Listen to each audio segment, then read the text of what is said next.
Iran का बड़ा ऐलान, अब पड़ोसी देशों पर हमला नहीं, लेकिन अगर वहां से अटैक हुआ तो जवाब जरूर मिलेगा। मिडिल ईस्ट में चल रही टेंशन के बीच एक बड़ी डिप्लोमेटिक डेवलपमेंट सामने आई है। ईरान के प्रेसिडेंट मसूद पेजेस्कियन ने एक इम्पॉर्टेंट स्टेटमेंट दिया है। उन्होंने कहा है कि ईरान अब अपने नेबरिंग कंट्रीज पर स्ट्राइक नहीं करेगा जब तक उन देशों की टेरिटरी से ईरान पर कोई अटैक ना हो।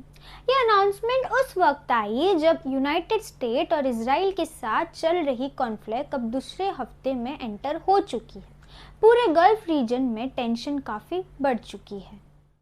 ईरान के प्रेसिडेंट मसूद पेजेस्कियन के मुताबिक इंटरियम लीडरशिप काउंसिल ने ऑफिशियल डिसाइड किया है कि अब नेबरिंग कंट्रीज को टारगेट नहीं किया जाएगा।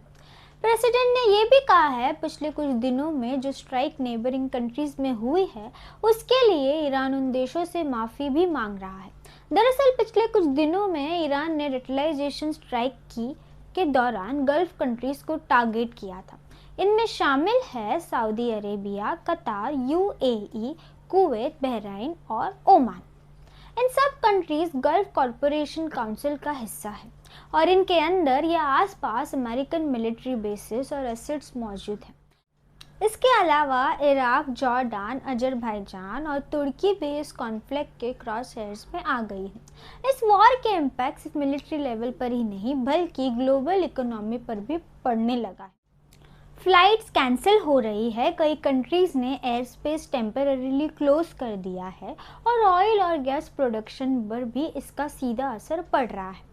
कतार के एनर्जी मिनिस्ट्री साद एआई काबी ने वार्निंग भी दी है, अगर ये वॉर इस तरह एस्केलेट होता रहा तो गल्फ रीजन से एनर्जी एक्सपोर्ट्स कुछ ही हफ्तों में रुक सकती है। उनके मुताबिक अगर ऐसा होता है तो ग्लोबल एनर्जी प्राइसेस शार्पली बढ़ सकती है, कई प्रोडक्ट्स की शॉर्टेज हो सकती है और दुनिया भर की फैक्ट्रीज और इंडस्ट्री पर चेन रिएक्शन शुरू हो सकता है। वॉर के फर्स्ट वीक में 1200 से ज़्यादा ईरानियन लोगों की मौत हो चुकी है जो यूएस इजराइल स्ट्राइक्स में हुई थी। वहीं अब तक यूएस के 6 सोल्जर्स की मौत भी हुई है जब ईरान ने कुवैत में एक अमेरिकन कमांड सेंटर पर अटैक किया। अब ईरान का यह स्टेटमेंट क्लियरली एक सिग्नल दे रहा है। तेहरान डिस्ट्रिक्ट रीजन एस्केलेशन को थोड़ा कंट्रोल करना चाहता है, लेकिन सवाल अब भी वही है, क्या ये कॉन्फ्लिक्ट यहीं रुकेगी या फिर मिडिल ईस्ट की ये टेंशन पूरी दुनिया की एनर्जी मार्केट, इकोनॉमी और जियोपॉलिटिक्स को और ज़्यादा हिला देगी?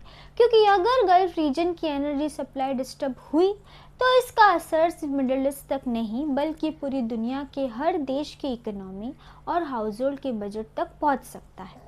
आने वाले कुछ हफ्तों में ये कॉन्फ्लिक्ट किस डायरेक्शन में जाता है, ये पूरी दुनिया की नज़र का सबसे बड़ा सवाल बन चुका है।